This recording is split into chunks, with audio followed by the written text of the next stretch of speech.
Welcome back to Ta-da 3D printing. Over the weekend, I wrapped up a gift for a friend and realized I didn't have any bows to put on top. I didn't really feel like running to the store just for that, so I looked around on printables for a bow that I could print on one of my Prusa printers. I found this print flat bow by 3D Printy, and I liked it because if it is something that they happen to toss, I won't be offended. It's not something that's going to take hours and hours to print. I downloaded the 3MF file to start, and I chose the regular bow, not the bow without a collar.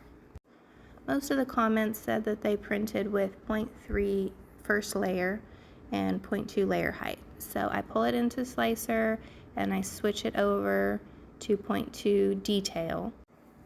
And then I put the first layer at 0.3. The majority of this print is just a single layer. So I slice it to make sure it is just one layer, and you can see the center part is a little bit taller. And the first one I just want to print at 100% scale and just see how that works out. It was only a 13-minute print, so that prints very quickly. I just flex it a couple of times and then I'm able to set it back down and slide it off that way. I didn't change the direction of the infill. It's still printing at the 45, and I think it looks pretty good overall. In the very corners, I can see just a little bit of holes, but it printed very smooth. On the front and the back look good. There's no globbing or anything like that. So I think that'll work, but I do want to see how large I can make this. So back in Prusa Slicer, I try to scale this up. Most things it seems like I can do a 200% scale, but this clearly is not going to work even if I do angle it.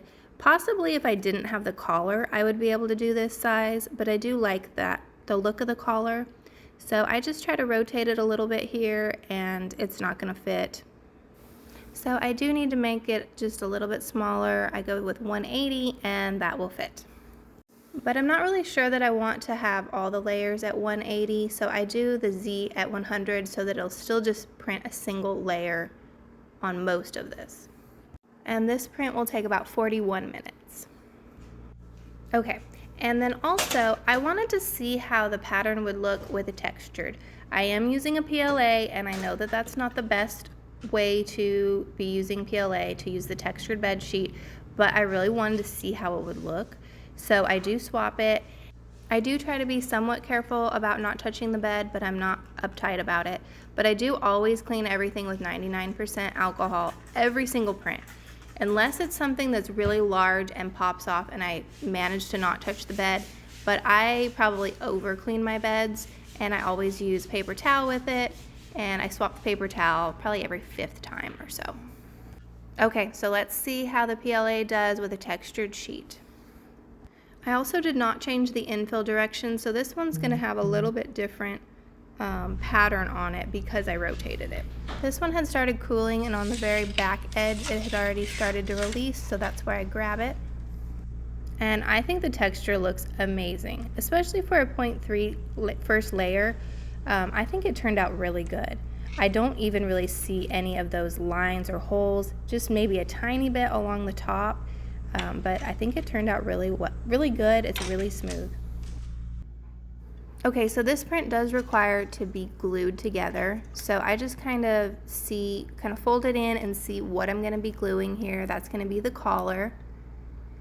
And that looks good. So I use Weld Bond, this gray one, quite a bit. I like that it doesn't set up immediately. It has like a hour or so setup time, and then it cures in 24 hours. So I like that I can still kind of mess with things a little bit, but it's not going to burn through a really tiny print like this, the low layer height. Because this print is so thin, I don't want to use something that's going to melt through it. But those two pieces line up really well. The way that it's notched, it's pretty easy to make sure that things are straight. And then I come back in with a clamp to secure that. Then I can move on to gluing the other pieces. The back pieces also have kind of a notch on them so that you can line those up, and then eventually you're going to glue it all together. I didn't realize until here that I should have put glue on one more spot to actually connect the two together. And in hindsight, I think what I would probably do is glue it as I did and then just clamp both of them, let those dry, and then glue it together. The way I did it, where I unclamped it and thought that I could make it all work together, I ended up kind of messing up and having to redo it a little bit, but it does all come together. So here it looks pretty good. I did have a little too much glue, so I kind of wipe that off and make sure everything's lined up. Things do slide around a little bit as well, but then I'm able to start clamping it and just kind of straightening things. Okay, and that turned out pretty good. Now I will get to do this same process on the big one. Showing this one with a white background, you can see a little bit that there is some holes or dots just very light along the edge. I think the next time that I want to print this, I may try 2 layers, or I may even go with a 0.2 layer height on the first layer and see if that helps a little bit. And I also think printing without the collar would make it a little easier to glue. That angle is a little bit tricky. But I am happy with it, and I do have time to let this sit overnight. Okay, here we are the next morning. I've removed the clamps. The glue does hold. I've cleaned off any kind of residue left. And I think I did pretty good at lining them up. Of course, it is going to just be taped to the box. Normally, you're not really going to see the back side, but I do want to make sure that it looks nice. And the texture and sleek on the big one is actually pretty cool. I almost wish that I could have flipped it, but of course that wouldn't have worked. Or maybe had texture on both sides. So this is how it's going to look together. Once I tape the bow in place, I think the larger size bow will be perfect. Let me know your thoughts. Thanks for watching.